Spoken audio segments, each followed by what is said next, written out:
Shri Sachchidananda Sadhguru Sainath Maharaj key జై. ఓం శ్రీ సాయినాథాయ నమః. శ్రీ సాయి సచ్చరిత్రము 22వ అధ్యాయము. పాము విషము నుంచి తప్పించుట. బాలాసాహెబ్ మీరికర్, బాబూసాహెబ్ పోటీ, అమీర్ శక్కర్, హేమాడ్ పంతు సర్పములను చంపుట గూర్చి బాబా అభిప్రాయము. బాబాను ధ్యానించుటెట్లు? భగవంతుని నైజము కాని స్వరూపము కాని అగాధములు, వేదములు కాని 1000 నాలుకలు గల ఆదిశేషుడు కాని వానిని పూర్తిగా వర్ణింపలేరు. భక్తులు భగవంతుని రూపమును చూచి కనుగొని తీరవలెను.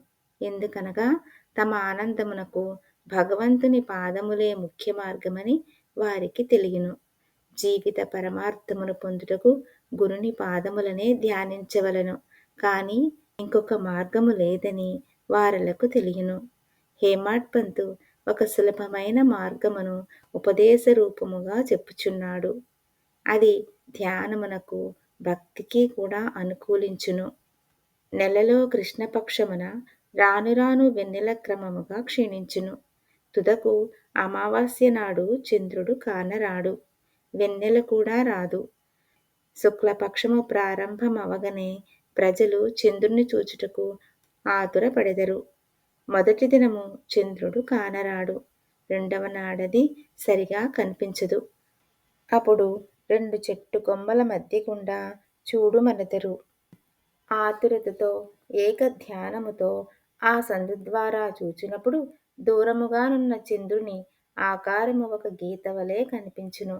వారప్పుడు సంతసించెదరు.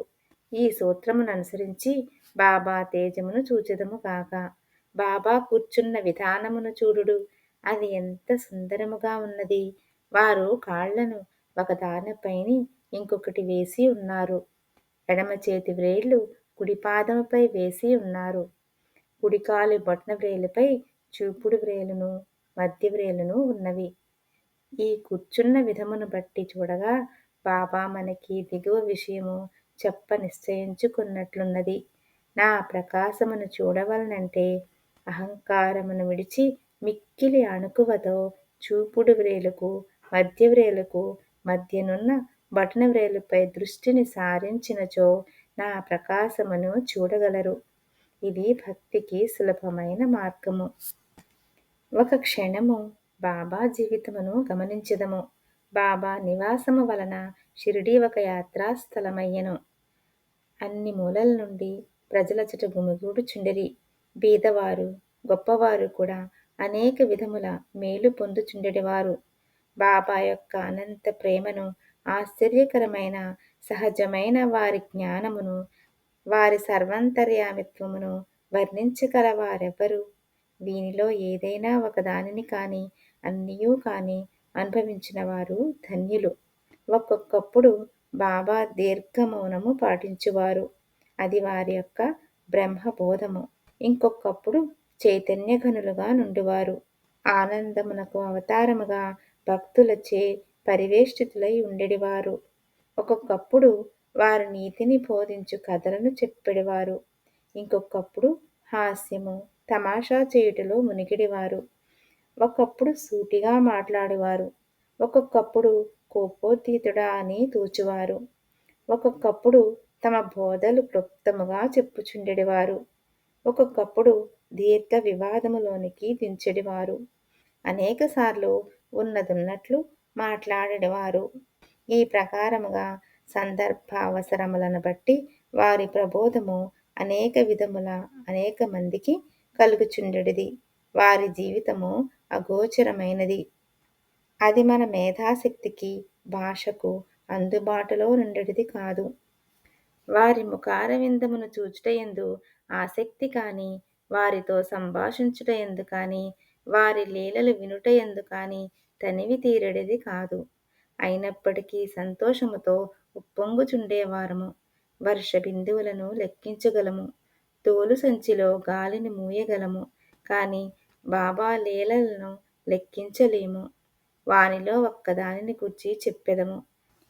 భక్తుల ఆపదలను కనుగొని భక్తులను వాని బారి నుండి సకాలమున బాబా ఎట్లు తప్పించుచుండెనో ఇచట చెప్పుదుము. బాలాసాహెబ్ మీరికర్ సర్దార్ కాకాసాహెబ్ మీరికర్ కొడుకగు బాలాసాహెబ్ మీరికర్ కోపర్గాంకు మమల్తదారుగా ఉండెను. అతడొకనాడు చితలీ గ్రామ పర్యటనకు పోవుచుండెను. మార్గమధ్యమున బాబాను చూచుటకు షిరిడీకి వచ్చెను. మసీదుకు పోయి బాబాకు నమస్కరించెను. బాబా అతని యోగక్షేమములనడిగి జాగ్రత్తగా ఉండవలనని హెచ్చరిక చేయుచూ ఇట్లడిగెను. నీకు మన ద్వారకామాయి తెలియునా? బాలాసాహెబ్కు ఆ ప్రశ్న బోధపడకపోవుటచే ఊరకుండెను. నీవిప్పుడు కూర్చున్నదే ద్వారకామాయి. ఎవరైతే ఆమె ఒడిలో కూర్చున్నదరో వారిని ఆమె కష్టముల నుండి, ఆతురతల నుండి తప్పించును. ఈ మసీదు తల్లి చాలా దయార్ద్ర హృదయురాలు. ఆమె నిరాడంబర భక్తులకు తల్లి. వారిని ఆపదల నుండి తప్పించును. ఆమె ఒడిని ఆశ్రయించిన వారి కష్టములన్నీయూ సమసిపోవును. ఎవరామె నీడను ఆశ్రయించెదరో వారికి ఆనందము కలుగును అనెను. పిమ్మట బాలాసాహెబ్కు ఊదీ ప్రసాదమిచ్చి వాని శిరస్సుపై చెయ్యి వేసెను. బాలాసాహెబ్ పోవుచుండగా బాబా, నీకు ఆ పొడుగాటి వ్యక్తి తెలియునా? అదే సర్పము అనెను. బాబా తమ ఎడమ చేతిని మూసి దానిని కుడి చేతి వద్దకు తెచ్చి పాము పడగవలే నుంచి అతడు మిక్కిలి భయంకరమైనవాడు. కాని ద్వారకామాయి బిడ్డలను అతడేమి చేయగలడు? ద్వారకామాయి కాపాడుచుండగా పాము ఏమి చేయగలదు అనెను. అక్కడున్న వారందరూ దీని భావమును తెలుసుకొనుటకు, దానికి మీరికర్కు గల సంబంధమును తెలుసుకొనుటకు కుతూహలపడుచుండిరి. కాని బాబాని విషయమై అడుగుటకు ధైర్యము లేకుండెను.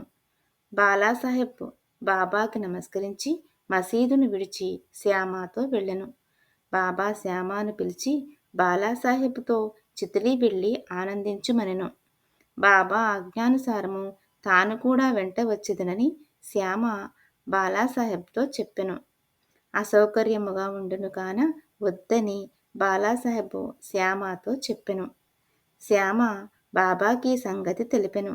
బాబా ఇట్లనెను, సరే వెళ్ళవద్దు. వాని మంచి మనము కోరితిమి. ఏది నుదుట వ్రాసి ఉన్నదో అది జరుగుక తప్పదు. ఈ లోపల బాలాసాహెబ్ తిరిగి ఆలోచించి శ్యామాను తన వెంట రమ్మనెను. శ్యామ బాబా వద్దకేగి సెలవు పుచ్చుకుని బాలాసాహెబ్తో టాంగాలో బయలుదేరెను. వారు రాత్రి 9 గంటలకు చితలి చేరిరి. ఆంజనేయ ఆలయములో బస చేసిరి. కచేరీలో పనిచేయు వారెవరూ రాలేదు. కావున నెమ్మదిగా ఒక మూల కూర్చుని మాట్లాడుచుండిరి. చాప పైన కూర్చుని బాలాసాహెబ్ వార్తాపత్రిక చదువుచుండెను. అతడు ధరించిన అంగవస్త్రముపై ఒక సర్పం ఉండెను. దానినెవ్వరునూ చూడలేదు. అది బుసకొట్టుచూ కదులుచుండెను. ఆ ధ్వని నౌకరు వినెను. అతడొక లాంతరు తెచ్చి సర్పమును చూచి పాము పామని అరిచెను. బాలాసాహెబ్ భయపడెను. వణుకుట ప్రారంభించెను. శ్యామ కూడా ఆశ్చర్యపడెను. అందరూ మెల్లగా కట్టెలను తీసిరి. బాలాసాహెబ్ నడుము నుండి పాము దిగుటకు ప్రారంభించెను. దానిని కొట్టి చంపివేసిరి. ఈ ప్రకారముగా బాబా ముందుగా హెచ్చరించి బాలాసాహెబ్ను హాని నుండి తప్పించిరి. బాబా యందు బాలాసాహెబ్కు గల ప్రేమ దృఢమయ్యెను.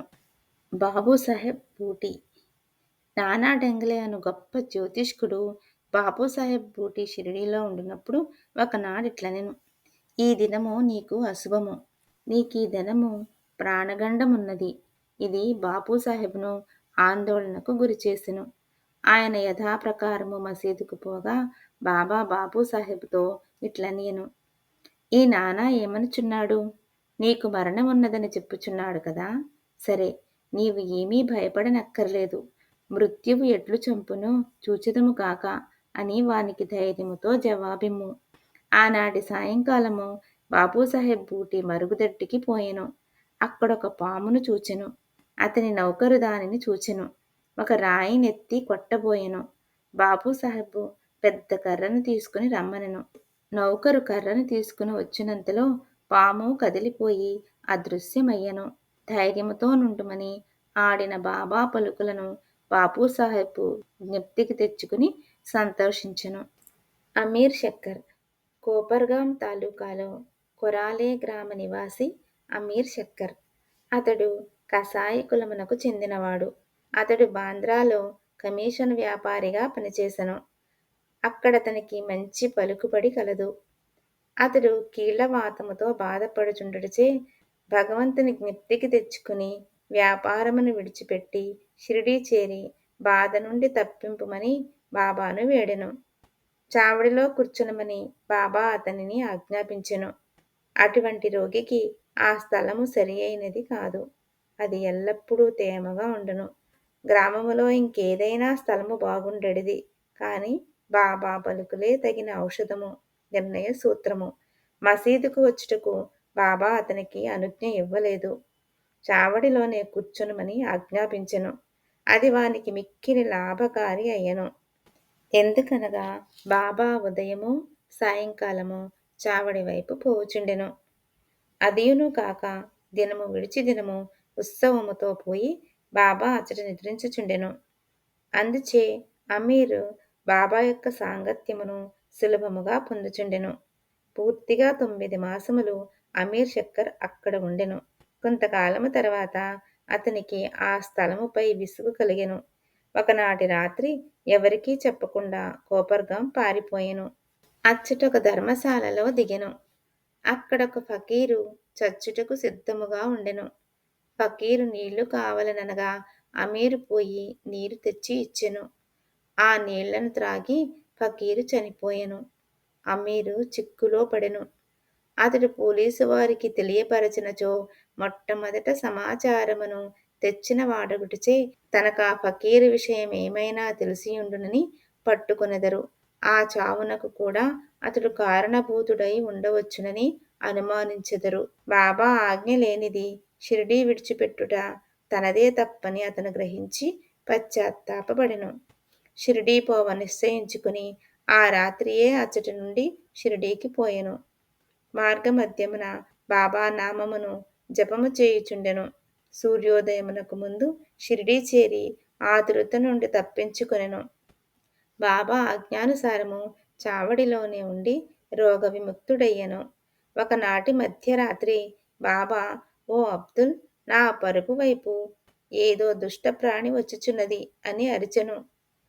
లాంతరు తీసుకుని అబ్దుల్ వచ్చి బాబా పరుపు చూచెను. కాని ఏమీయూ కనిపించలేదు. జాగ్రత్తగా చూడుమని బాబా చెప్పుచూ నేలపై సటకాతో కొట్టుచుండెను. అమీర్ శక్కరు బాబా లీలను చూచి అతడుకు పాము వచ్చెనని బాబా అనుమానించి ఉండునని అనుకొనెను. బాబా సాంగత్యము వలన బాబా ఆడు మాటల, చేయు క్రియల భావమును అమీరు గ్రహించుచుండెను. అమీర్ తన దిండుకు సమీపమున ఏదో కదులుచుండుట గమనించి అబ్దుల్ను లాంతరు తీసుకుని రమ్మనెను. అంతలో అచ్చటొక పాము కనబడెను. అది తలను క్రిందికి పైకి ఆడించుచుండెను. వెంటనే దానిని చంపిరి. ఇట్లు బాబా సకాలమున హెచ్చరిక చేసి అమీరును కాపాడెను. తేలు పాము.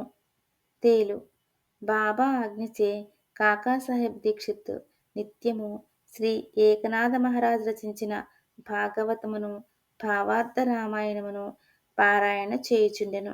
ఒకనాడు పురాణ కాలక్షేపము జరుగుచుండగా హేమాడ్ పంత్ కూడా శ్రోత అయ్యెను. రామాయణములో ఆంజనేయుడు తన తల్లి ఆజ్ఞానుసారము శ్రీరాముని మహిమను పరీక్షించు భాగము చదువునప్పుడు వినువారందరూ మైమర్చి ఉండిరి. అందులో హేమాడ్ పంత్ ఒకడు. ఇంతలో ఒక పెద్ద తేలు హేమాడ్ పంత్ భుజముపై పడి వాని ఉత్తరీయముపై కూర్చుండెను. మొదట దానినెవ్వరూ గమనించలేదు. ఎవరు పురాణముల శ్రవణము చేసెదరో వారిని భగవంతుడు రక్షించును. ఇంతలో హేమాడ్ పంత్ తన కుడి భుజముపై ఉన్న తేలును చూచెను. అది చచ్చిన దాని వలె నిశ్శబ్దముగా కదలకుండెను. అది కూడా పురాణము వినుచున్నట్లు కనిపించెను. భగవంతుని కటాక్షమును స్మరించి పురాణ శ్రవణములోనున్న ఇతరులకు భంగము కలుగజేయకుండా ఉత్తరీయము 2 చివరలను పట్టుకుని దానిలో తేలుండునట్లు చేసి బయటకు వచ్చి ఆ తేలును తోటలో పారవేచెను. పాము. ఇంకొకప్పుడు సాయంకాలము కాకాసాహెబ్ మేడ మీద కొందరు కూర్చుని ఉండిరి. ఒక సర్పము కిటికీలోనున్న చిన్న రంధ్రము ద్వారా దూరి చుట్టుకుని కూర్చునెను. దీపమును తెచ్చిరి. మొదట అది వెలుతురునకు తడబడెను. అయినప్పటికీ అది నెమ్మదిగా కూర్చునెను. తల మాత్రము క్రిందికి మీదికి ఆడించుచుండెను. అనేక మంది బడితెలు కర్రలు తీసుకుని వేగముగా వచ్చిరి. అది ఎటూ కాని స్థలములో ఉండుటచే దానిని చంపలేకుండిరి. మనుష్యుల శబ్దమును విని ఆ సర్పము వచ్చిన రంధ్రములోనికి గబగబా దూరెను. అందరూ ఆపద నుండి తప్పించుకునిరి. బాబా అభిప్రాయము: ముక్తారాం అనే ఒక భక్తుడు పాము తప్పించుకుని పోవుటచే మంచియే జరిగినదనెను. హేమాడ్ పంత్ అందులో ఒప్పుకొనలేదు. అది సరి అయిన ఆలోచన కాదనెను. పాములను చంపుటయే మంచిదనెను. ఇద్దరికీ గొప్ప వాదన జరిగెను. ముక్తారాం సర్పములు మొదలగు క్రూర జంతువులను చంపనవసరము లేదనెను. హేమాడ్ పంత్ వానిని తప్పక చంపవలెననెను. రాత్రి సమీపించెను. చర్చ సమాప్తి కాకుండెను. ఆ మరుసటి దినము ఆ ప్రశ్నను బాబాను అడిగిరి. బాబా ఇట్లు జవాబిచ్చెను: భగవంతుడు సకల జీవుల యందు నివసించుచున్నాడు.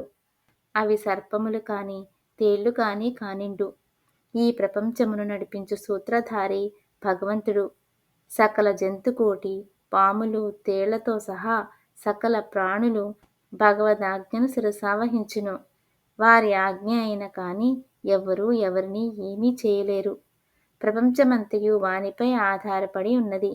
ఎవ్వరునూ స్వతంత్రులు కారు. కాబట్టి మనము కనికరించి అన్ని జీవులను ప్రేమించవలెను. అనవసరమైన కలహములందు చంపుటయందు పాల్గొనక ఓపికతో ఉండవలెను. అందరినీ రక్షించువాడు దైవమే. శ్రీ సాయినాథాయ నమః. 22వ అధ్యాయము సంపూర్ణము. సద్గురు శ్రీ సాయినాథార్పణమస్తు. శుభం భవతు. శ్రీ సచ్చిదానంద సద్గురు సాయినాథ మహారాజ్ కీ జై.